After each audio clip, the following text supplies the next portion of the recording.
You're listening to Ask the Expert on Sprott Money News. Welcome back to part 2 of the Sprott Money News Ask the Expert series for September 2019. Our guest this month is best-selling author and analyst Jim Rickards.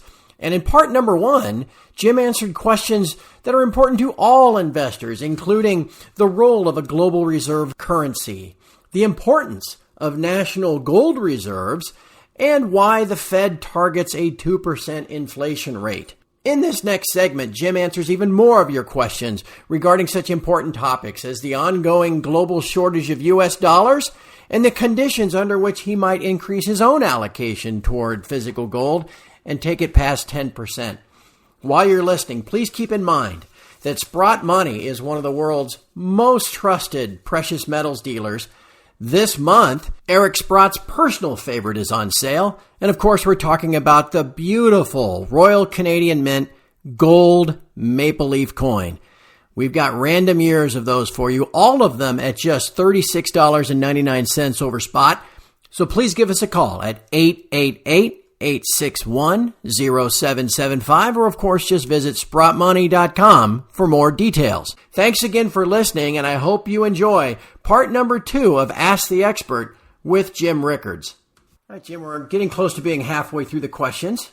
Question 6 gets back to from where here, in that what country do you think will be the first to offer some sort of asset-backed alternative to the U.S. dollar? I think it will be a combination of Russia and China, and they're working on it already. This will be a digital currency. It'll be what's called a permissioned distributed ledger. That's a fancy name for a blockchain, with one big difference. If you look at Bitcoin, I'm not a fan of Bitcoin. I think that's pretty well known, but Bitcoin is a permissionless system, which means you don't need permission to mine Bitcoin. You can mine Bitcoin, trade Bitcoin, buy them, sell them, store them, do whatever you want, and you don't have to ask anybody's permission. You can just kind of jump into the pool.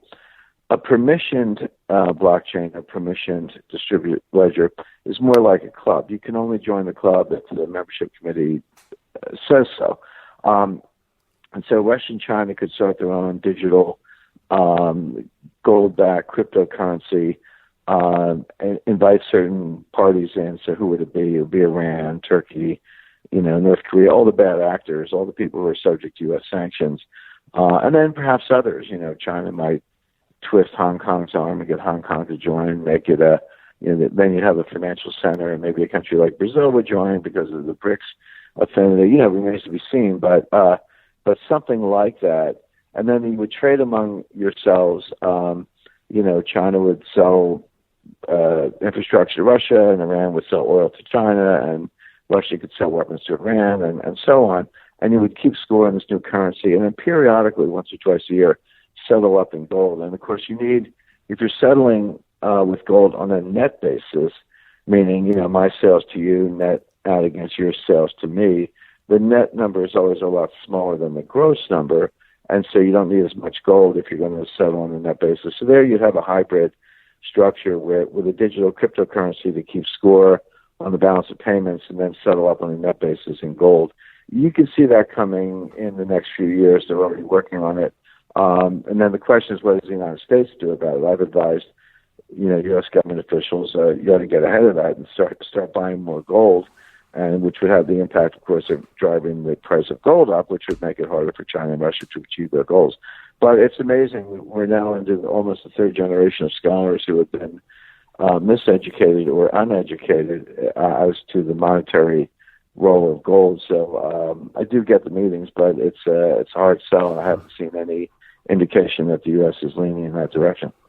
You're lonely in those meetings, I'm sure. Jim, question 7, it's described as a war on cash. Maybe just a different way to say it is we're moving toward a cashless society, it seems. How would a cashless society affect the value of physical precious metal? Well, it would be very bullish for physical precious metals because that's your only alternative. Now, there's been a lot of reporting on this, a lot of development. And yeah, in some countries, I saw a story the other day where in Sweden, people are getting implanted with chips. And, that little microprocessors in them. And when you want to pay for something, you don't even forget about Apple Pay or Venmo or something. You just wave your hand, and of course, digitally the transaction's recorded, the money comes out of your account, and and you kind of go on from there. Central banks and monetary authorities favor this, and the reason is if they want to go to negative interest rates, which they do, and they have in some cases. How do you, as an individual, how does anyone get around negative rates? So I put, $100,000 in the bank.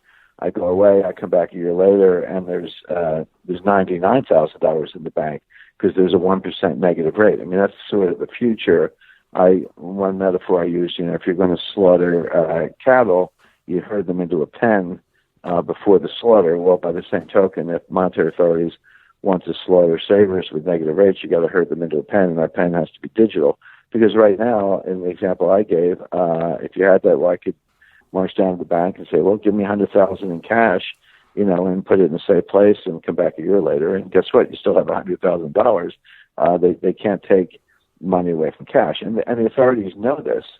So they've got to eliminate cash as the first step in getting negative rates, because you would first eliminate cash. Then you herd everybody into a digital slaughterhouse, if you will, and then you hit them with negative rates, which is just a tax, just taking their money. And so you say, well, how do I get around that? Well, cash is one way, but if cash no longer exists, and that is the way we're heading, then what else can you do? Well, the answer is you can buy gold. It's physical, it's digital. You can't hack it. You can't take it away. And so gold is a way around negative rates, and that would increase the demand for gold. I think be very bullish for gold. Yeah. All right, question 8. There's a lot of talk these days about a global shortage of U.S. dollars. Can you explain that in kind of simple terms for everybody? And then second, is there any limit to the central bank balance sheets? Well, I'll answer the second question first. There is no legal limit to the central bank balance sheets. At least that's true for the Federal Reserve and other major central banks. There may be some country somewhere in the world where there's some statutory limit, but not the Fed. The Fed can take its balance sheet as far as they want, and that's what these modern monetary theorists, people like Professor Stephanie Kelton and others, are talking about. They're saying, the U.S. actually can afford, the Green New Deal, Medicare for all, child care for all, free tuition. What's the problem? Just borrow the money, spend it, and have the Fed monetize the debt, and there's no limit on the balance sheet. Well, that's legally true. That's legally possible. My question or my rebuttal to that is, well, there may not be a legal limit, but there's a psychological limit. There comes a time when everyday citizens just look at the central bank printing money like it's gone out of style and saying, you know what, I'm not a PhD monetary economist, but I'm out of here. Get me out of the dollar. I'll buy gold, buy silver, buy land, buy water, natural resources, a new car, whatever, but just get me out of the dollar because this looks like it's, going to have a very unhappy or hyperinflationary ending. And, of course, then that causes the hyperinflation. That's what we call self-fulfilling prophecy. So that's where that ends up. So there's no legal limit on central bank balance sheets, but there is a psychological limit. The problem is you don't know it until it's too late. You hit the limit and cause a crisis, and you're like, oh, gee, we have a crisis. Well, yeah, but couldn't you see that coming? That's really the question. So going back to the dollar shortage. The first part of the question, the dollar. There is a dollar shortage, and people, and a serious one, and people are surprised to hear that. They're like, wait a second, didn't the Fed print, $4 trillion of money supply between 2008 and 2014? The answer is yes, they did, but the world created $100 trillion of debt. In other words, you got more money, but you get way more debt, and so just those two numbers, you're leveraged 25 to 1, which is extremely highly leveraged. If you were running a hedge fund, you'd probably be out of business. But of course, the Fed isn't a hedge fund; it's a central bank, and so they can leverage that. But the problem is, even that much debt has to be supported by some money. You can't have zero money. If you're financing the debt in the repo market, you need collateral. If your financing bank doesn't like your collateral, they can assist on treasuries, they can increase haircuts. And that's what's going on in the world today. Banks are more and more wary of leveraged debt. There's calling their customers and saying, hey, I'm not taking your corporate bonds anymore, get me treasuries, or I'm not giving you a 50 basis point haircut, I'm giving you a two basis point haircut, or 2% haircut, et cetera. Well, all of that activity, that your bank's pulling away from the lending market, insisting on better collateral, insisting on larger haircuts, et cetera, as applied to leveraged non-bank players, increases the demand for cash. So that's what's going on right now. People are like, wait, well, where am I going to get the cash to do this? And that's why the repo markets start to seize up a little bit toward the end of September, and that's why the Fed did these emergency kind of system of the market operations with repo supplying cash. The problem with that is the Fed can put cash into the system and take treasuries as collateral anytime they want, but and cash in the system does alleviate the cash shortage, but there's also a collateral shortage.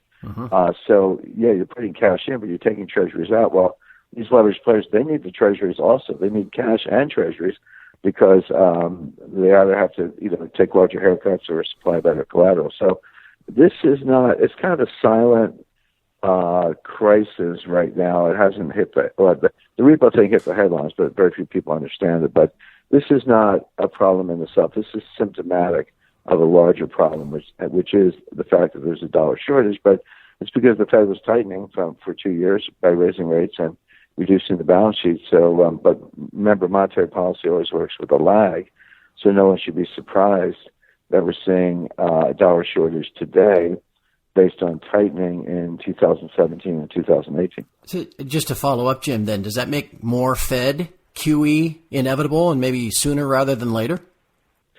Well, it may. Remember, the QE won't come until rates hit zero.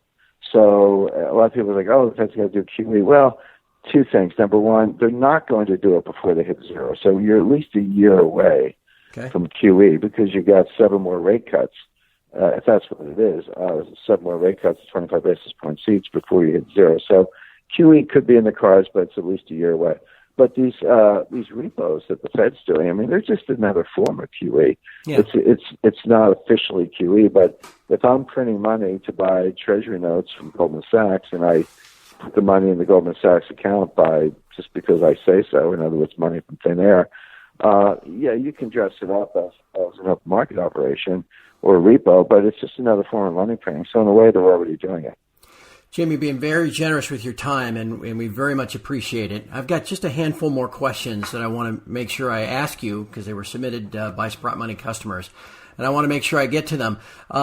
Question 9 kind of follows up with something you mentioned earlier. Besides gold, what other hard assets do you recommend? Energy, water, silver, and land. Okay, fair enough.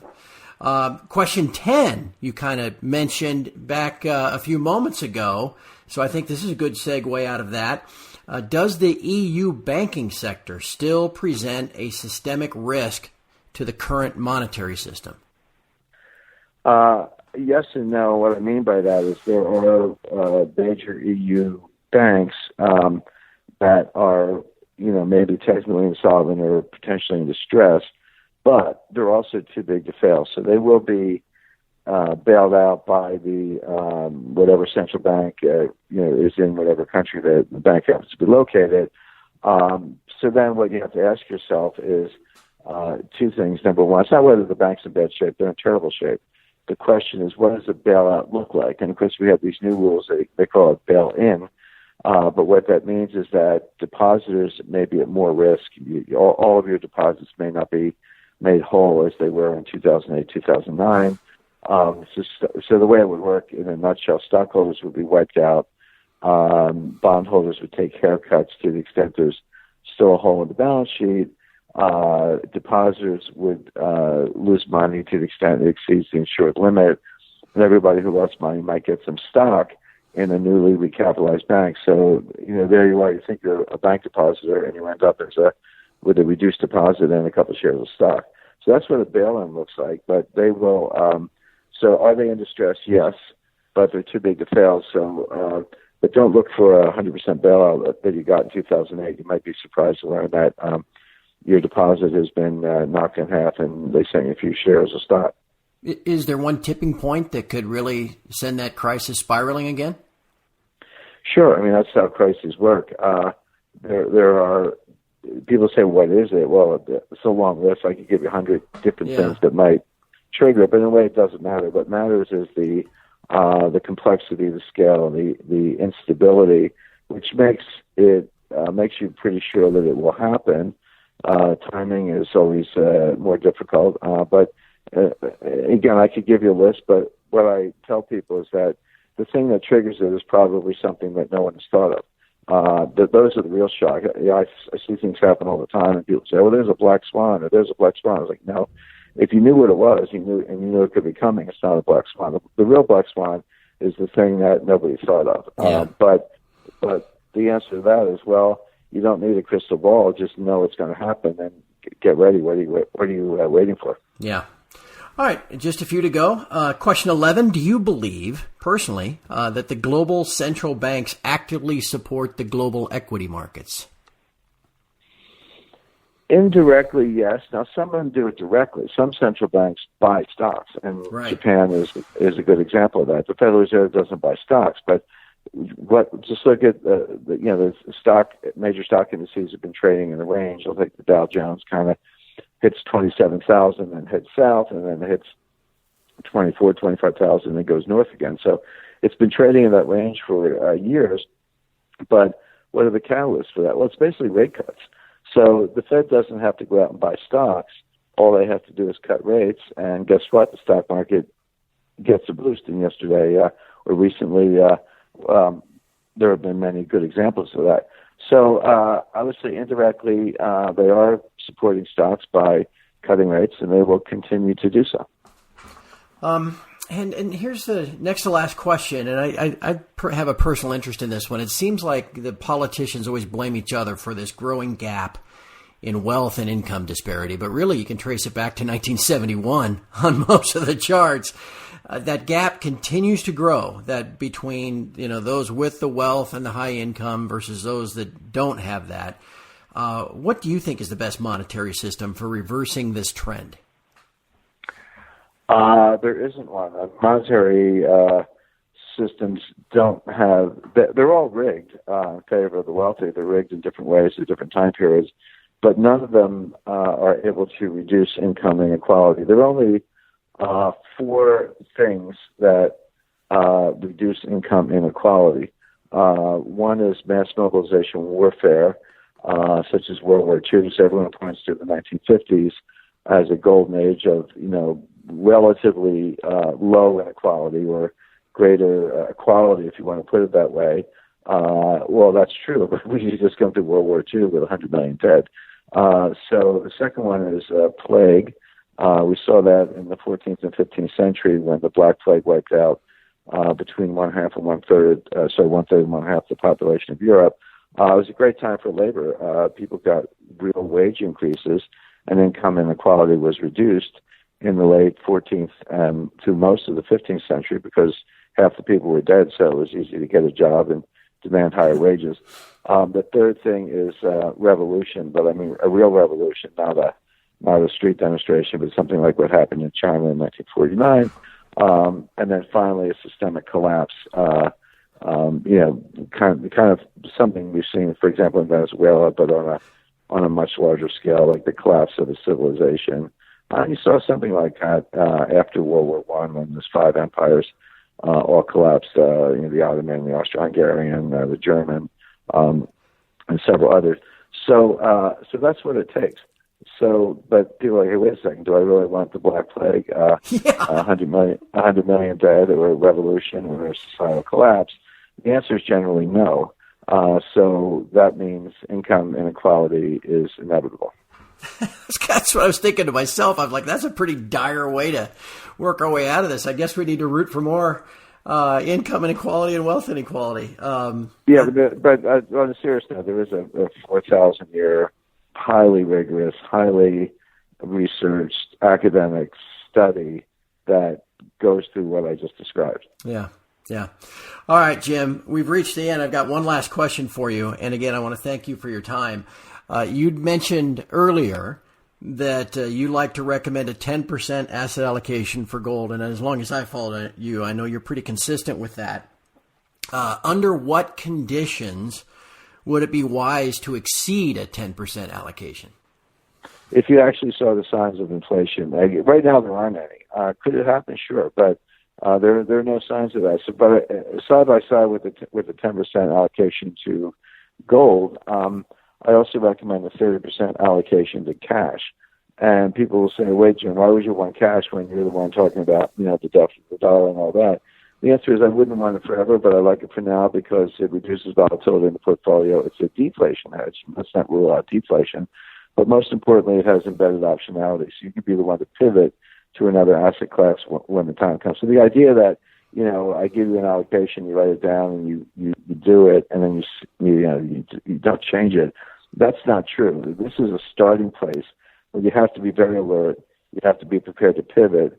And with stronger signs of inflation, you might take the cash and buy more gold. I'm not recommending that today, but you have that optionality, whereas people who are fully invested in illiquid things are going to be stuck. So watch inflation would be the main thing you'd watch? Quantitative easing, yes. All that kind of stuff?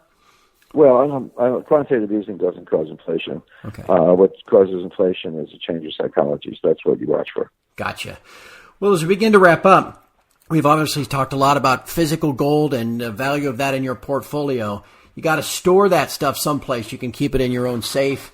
That's always a great alternative. But you can also open a storage account with Sprott Money. We not only do we offer great deals on bullion, we also will store it for you in secure locations, 6 of them around the globe. If you sign up for Sprott International Storage, you'll also receive exclusive deals to buy more bullion. So again, call us anytime, 888-861-0775, or of course visit sprottmoney.com for more details. We've been speaking with best-selling author and analyst Jim Rickards. Just fantastic information, Jim. Again, encourage everybody, you want to learn more, pick up one of Jim's books, the latest one being titled Aftermath. Just required reading for anybody that wants to really stay on top of the situation and begin to look ahead to where we might go from here. Jim, thank you so much for your time. I really appreciate it. Thank you, Craig. And from all of us at Sprott Money News and SprottMoney.com, thank you for listening. We'll talk to you again in October.